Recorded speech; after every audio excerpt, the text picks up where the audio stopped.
Students, now we discuss about concurrent forces. What are said to be concurrent forces? If two or more forces acting at a common point, then the force is said to be concurrent force. Consider, let the point O. Now a force is set F1. Okay. The other force is set F2. The other force F3. Here three forces acting at this point.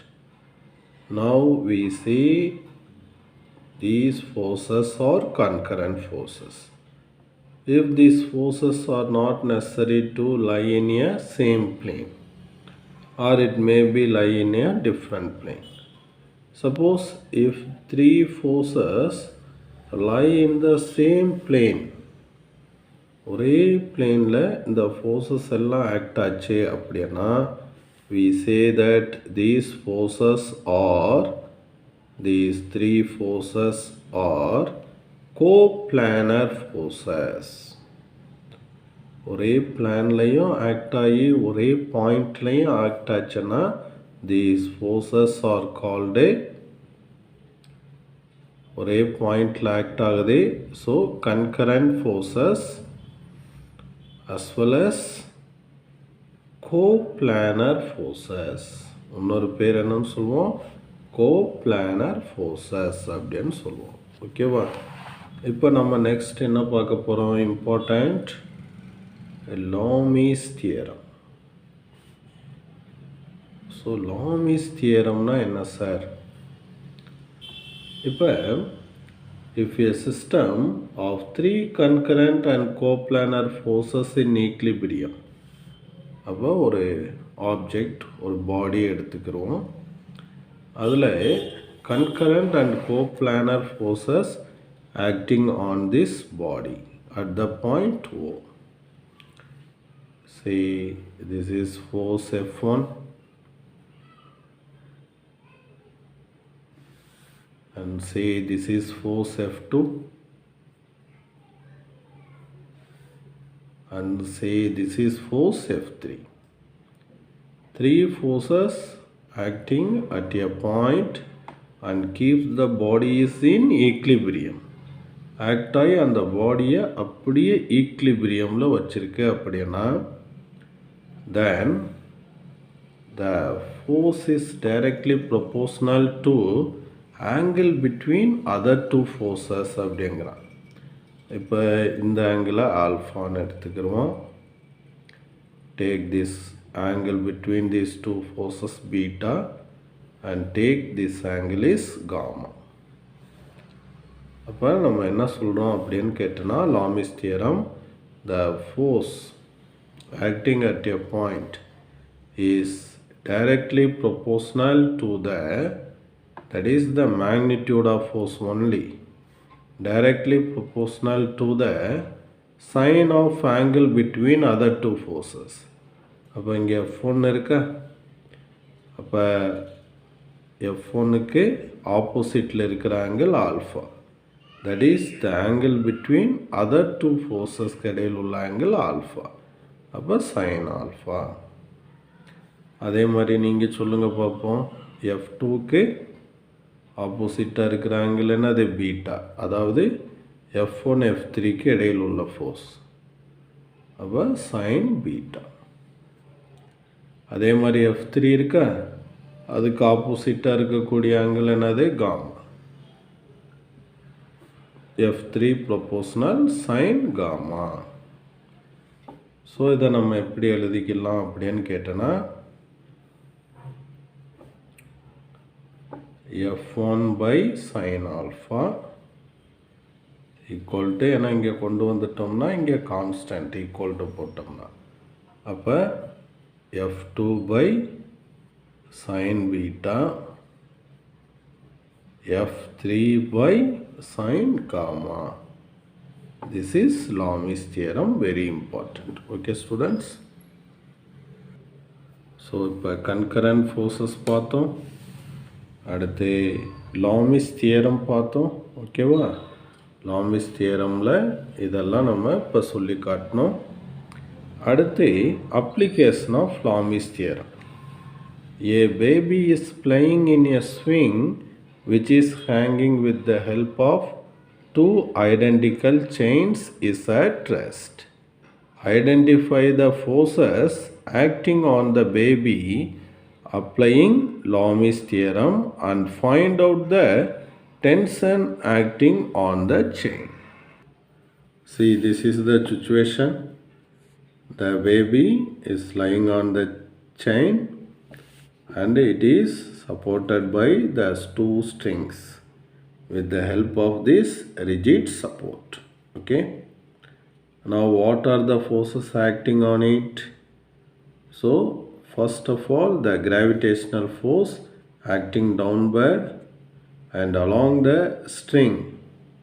And the string la pathina there is tension forces acting. So two tension force on the string la act ஆயிட்டிருக்கு. These three forces, two tension forces in two string and the gravitational forces keep the baby in equilibrium. Now we apply Lami's theorem. Okay. இப்போ நம்ம Lami's தியரத்தை நம்ம apply பண்ணலாம். சரியா?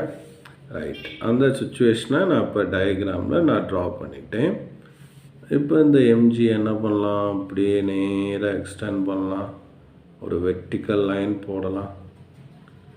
So இந்த angle theta, அதே மாதிரி இந்த ஆங்கிள் ஈக்குவலாக தானே செப்பரேட் ஆகும். இந்த ஆங்கிளும் தீட்டான்னு எடுத்துக்கிறேன். இந்த டி இன்க்ளினேஷனில் இருக்கிறதுனால இதை நான் ரிசால்வ் பண்ணுறேன்.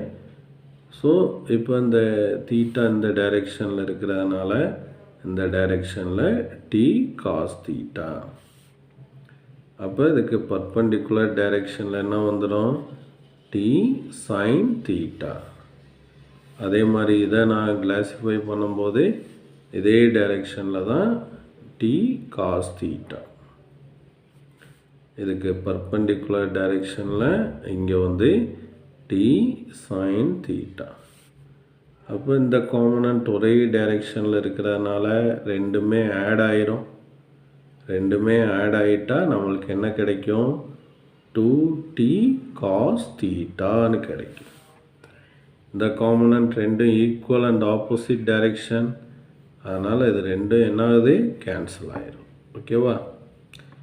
இப்போ இது ஒரு ஸ்ட்ரைட் லைன். ஸ்ட்ரைட் லைனோட ஹோல் ஆங்கிள் எவ்வளவு? 180 டிகிரியா? அப்போ இந்த பார்ட்டு தீட்டானா இந்த ஆங்கிள் எவ்வளவு? 180 மைனஸ் தீட்டா. அதே மாதிரி இது ஒரு ஸ்ட்ரைட் லைன். இந்த ஹோல் ஆங்கிள் எவ்வளவு? 180 டிகிரி. இந்த பார்ட்டு தீட்டானா இந்த ஆங்கிள் எவ்வளவு? 180 மைனஸ் தீட்டா. அடுத்து இந்த ஹோல் டூ ஃபோர்ஸஸ்க்கு இடையில் உள்ள ஆங்கிள் என்னது? இது தீட்டா, இது தீட்டாவா? அப்போ 2 தீட்டா. அப்படியே லாமிஸ் தியரத்தை நம்ம ஃபிட் பண்ணிட வேண்டியதான். One of the force is divided by sine of angle between other two force. அப்போ இந்த டென்ஷன் எடுத்திருக்கேன். அப்போ இந்த ரெண்டு ஃபோர்ஸ்க்கு இடையில் உள்ள ஆங்கிள் என்னது?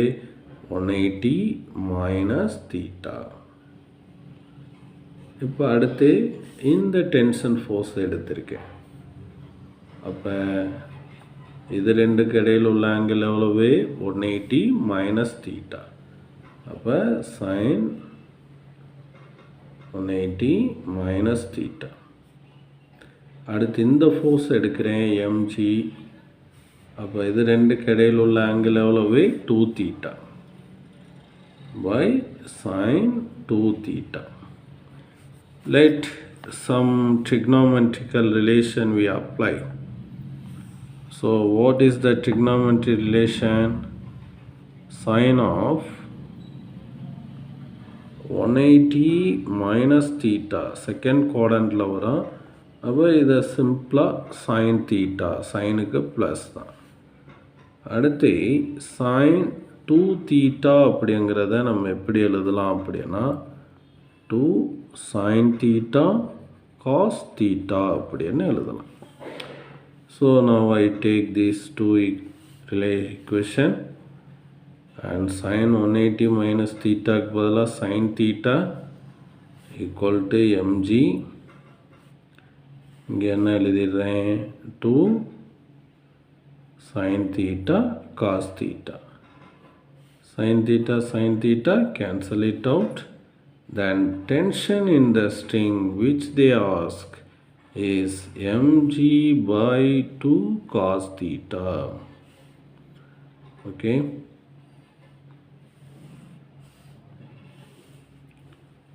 Suppose the string is here, make some angle with the vertical.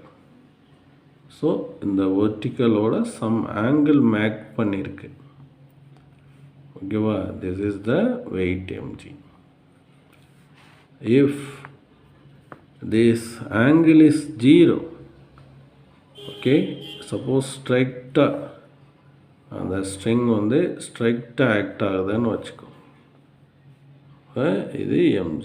அப்போ straight act ஆனால் இந்த verticalலையே அது ஃபாலோ ஆகும்போது theta get 0. What is cos 0? Cos 0 1. Then the tension in each string is mg by 2. Very remarkable result. Okay students, you got this idea?